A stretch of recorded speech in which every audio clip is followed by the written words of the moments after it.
Hello everyone. Today we are going to discuss about how to be a good communication model. A good communication model includes talking and listening in a way that makes your child feel valued and important. Give your child your entire attention when you're speaking to him. Encourage your child to express his or her thoughts and feelings with you. Always take into consideration how much your child can comprehend and how long he or she can focus. Children learn communication skills when adults communicate effectively with them. Children, especially toddlers, are like sponges. They absorb everything you say. If your child is a late talker or is a special needs child, it is important to pay attention to how you talk to him in order to help him learn to talk. The amount of meaningful language young children hear makes a big difference for their future. It can increase their vocabulary, their reading abilities, and their success in school. There are different ways we can talk to or talk around the child which will help them learn language better. These are self-talk, parallel talk, extension, and expansion. Let's see each of them in detail. Self-talk. Self-talk is when you use child-friendly language to explain what you're doing around the house. That is, to talk about what you're doing, seeing, eating, touching, or even thinking when your child is present. For example, during lunchtime, you can say, "Here is the potato curry. I'm putting potato curry on your plate. It's time to eat."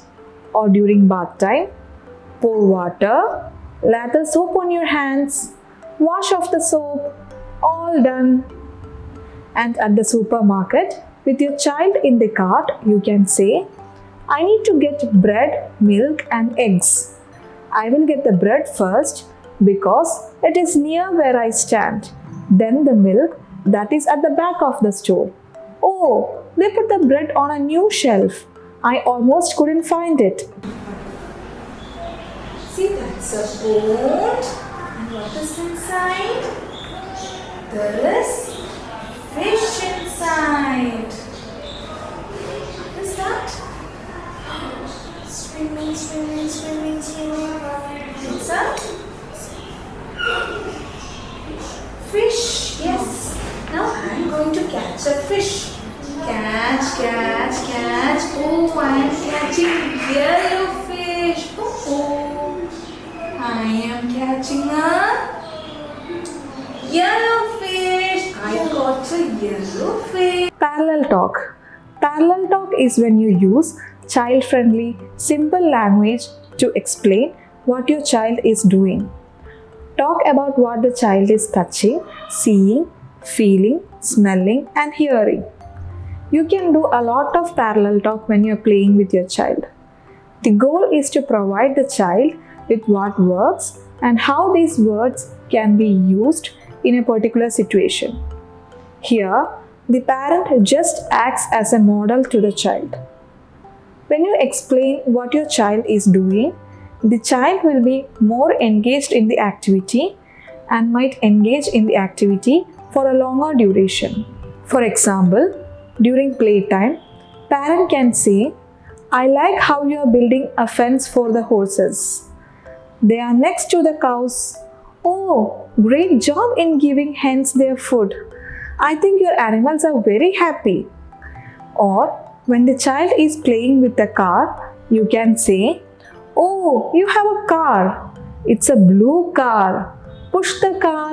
Vroom." The car went fast. It's a bag. Paw Patrol? It's Paw Patrol bag. John is looking at the bag. John is looking at the bag. Eyes. See the eyes? Eyes. Nose. Fish. It's a seahorse. Seahorse. Wow, it's a seahorse. Jumping, jumping, jumping. Frog is jumping. Yeah, very nice. That's a seahorse.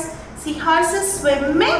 Seahorse. Seahorse. There are few things you need to keep in mind when you are using self-talk and parallel talk. Narrate activities that are interesting to your child at that moment. Observe your child, and if he or she is interested in something, talk to her about it. If she is looking around or thinking about something else, then do not explain at that moment.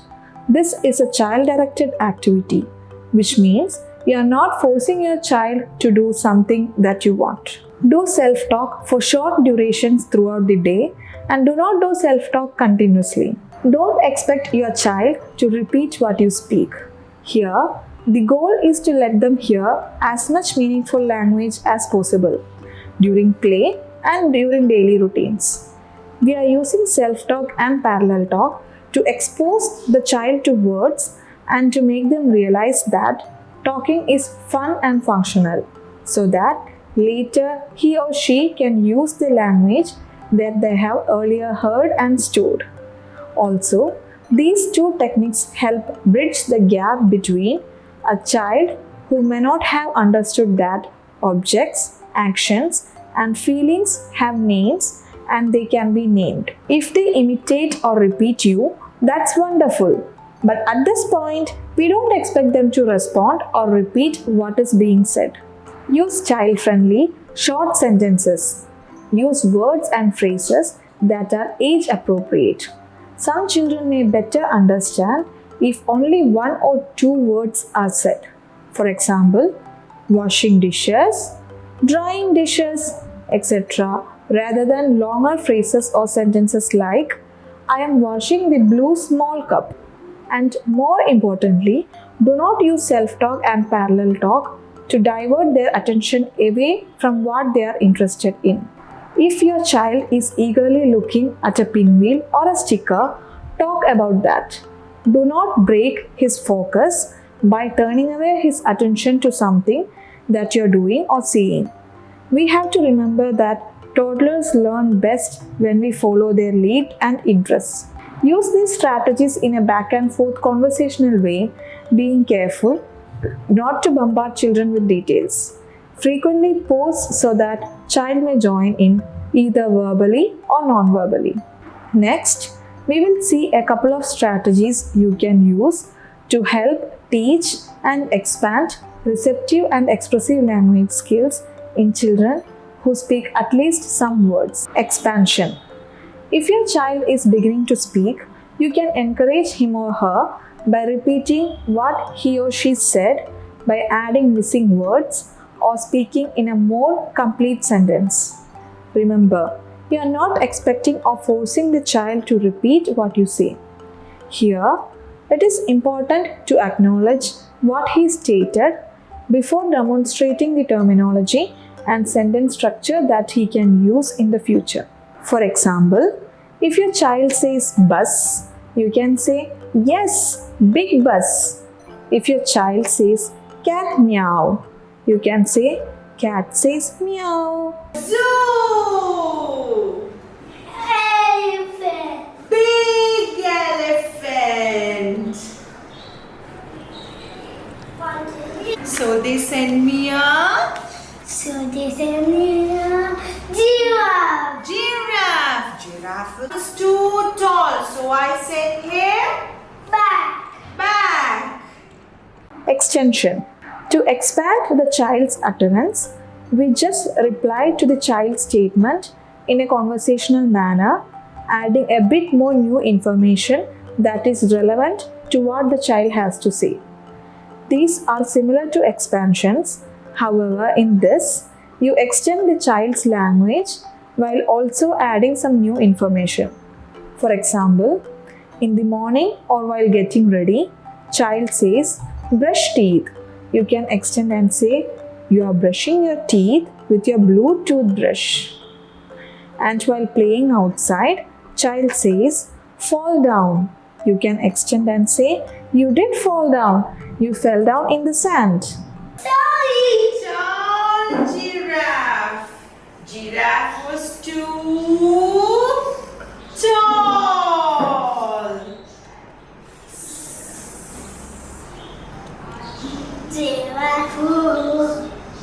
too tall.